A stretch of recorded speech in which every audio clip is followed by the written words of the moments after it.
Alright y'all, I'm coming to y'all with another Dear Steph letter, and I'm just gonna jump right in, and here we go.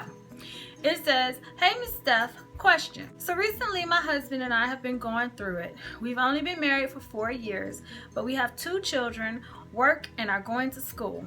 Stress levels are high, and so my love tank is running a little low. I ordered us the 5 languages of love so we can do something productive to help our marriage. As soon as I gave him the book, his words were, 'But I tell you I love you.' Let's just say I was instantly pissed. I told him over and over again, for me, love is more than just words. You have to show me that you love me.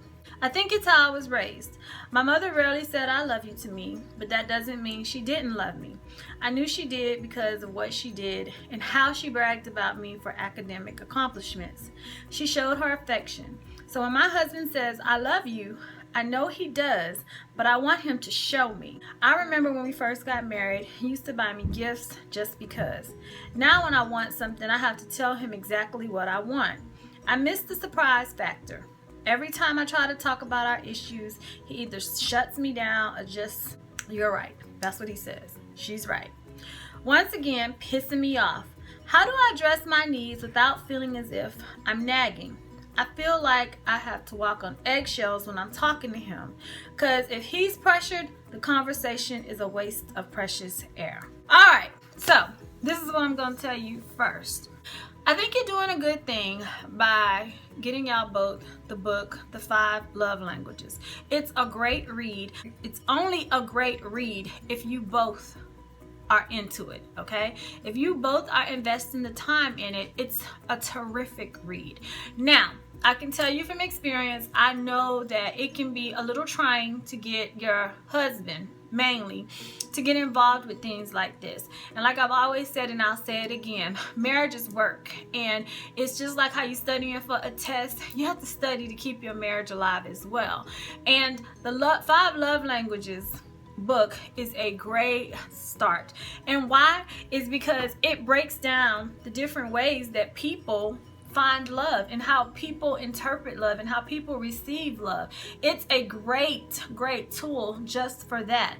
Now, when me and my husband first did it, I could have swore that his love language was going to be, I want to say, acts of service, but it wasn't. He took the test and that was not his love language. And the reason I thought that is because my husband is a clean fanatic, okay? He is OCD on a whole nother level.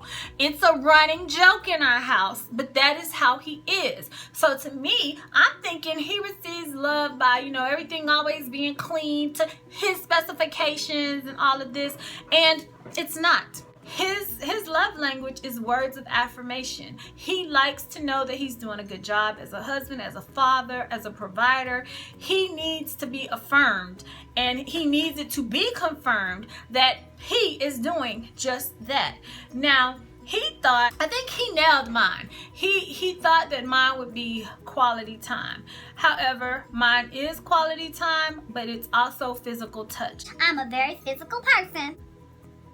And I ain't talking about fighting nobody now, okay? Nah, Stephanie is on the love game, okay?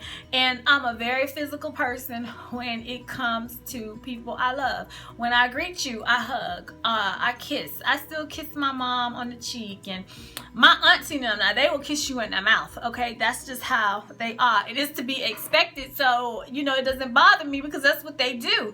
However, I'm physical. I'm a physical person, and I like to be shown affection. So my husband, he nailed the quality time, but he was slipping. It's either vice versa. I think he nailed the physical touch, but he missed the quality time. I was equal on that. Now, does your love language change over a course of time? It does, because every time we went to a marriage retreat, they always make you take the test of the 5 love languages, and ours both can either slightly change to where it was just mainly 2, maybe now it's more focused on 1, and it's just that as we go through our marriage changes, and it should be changing for the better, right? So I think you did a good deed by that. Now, to get him proactive in doing it with you, okay, you don't want to come off as nagging. I'm going to tell you. from experience. I have been dubbed the nagger. Yes. First 3 years of us being married, my husband told me that I was like a gnat. A gnat, y'all. A gnat. Okay, you know that gnat, that like that fruit fly that just keep bothering you and you can't catch that motherfucker and kill it? A gnat, okay? He called me a gnat, and I was like, I was crushed. I was crushed, y'all, because Who wants to be a gnat? nobody, okay? So it took some self-adjusting to myself on how I approached him. And that's when I really started like reading books like the Power of the Praying Wife and books like that, because honestly, in any relationship, not just in marriage, it's all about your approach. And if you can approach the situation at the right time, at the right place, you'll be surprised at the outcome. So I had to learn the hard way, and nobody taught me this. It was just trial and error, and I learned to stop nagging my husband, because where was it getting me? No damn well. He would dread when I would say, We need to talk. he would dread that. He dreaded them words, because with we need to talk, it always followed with a problem. So I just learned to watch my approach, watch my tone of voice when I'm talking to him, and also try not to get on the defense about anything, because soon as I let off that defensive air about me, he turning his on, and now we really not about to get nowhere. I think that's something you definitely got to work on, and that's something internally, because if he's saying you nagging, trust me, 9 times out of 10, that's probably what you doing. And I ain't taking no sides. You just Stephed me for a reason, because you knew I was gonna be honest with you, so I'm being honest with you. You're probably doing just what he said, and I think it's something that men hate. And I ain't gonna lie, I've been on the receiving end of someone nagging me, and it is annoying. It is. Let's just call it what it is. It's very damn annoying. So I think once you get the grasp on that, you'll catch his attention. That's the first thing. He'll be more receptive and more responsive to listen to you and follow through with whatever you guys plan on doing moving forward. Now, you says he tells you he loves you. There's also a love language in that book, and that is receiving gifts. If that's your love language, definitely that's something that your husband needs to know. He started something, and now he don't know how to maintain it. So it's basically you getting it back to where it was. And honey, let me just tell you, set the mood like this.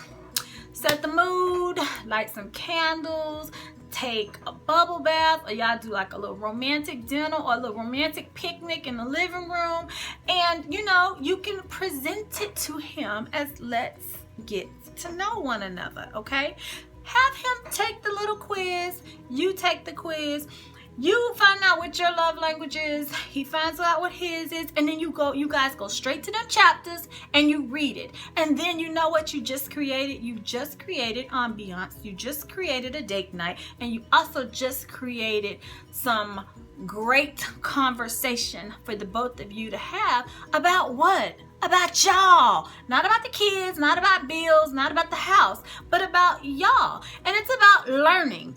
You're going to always be learning something about your spouse, even when you think you're not. You're going to always be learning. So what better place to do it in an environment where it's filled on love and you're nurturing your love. You feel me? Let me just make sure I ain't missed nothing. My husband used to do what your husband did, and when you bring your issues to him, he shuts down, or he just say you're right, because like I said, he's taking it as you're nagging, and it's all about the approach. You gotta learn that approach, girl. That's the skill that you gotta learn, and you gotta watch your tone.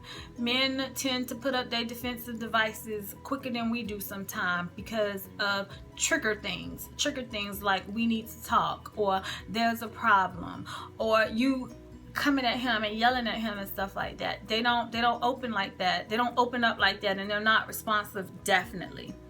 You feel like you're walking on eggshells because he feels like he's pressured into the conversation. That's why you gotta set the mood.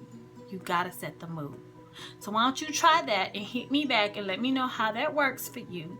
And for any of you guys that need some advice or you have some issues or concerns that you would like to ask Steph, please feel free to email me at EclecticNista@yahoo.com and I'll get back to you quick, fast, in a hurry. All right. I hope this helps. Hit me back and let me know. All right. I'll see y'all in the next video.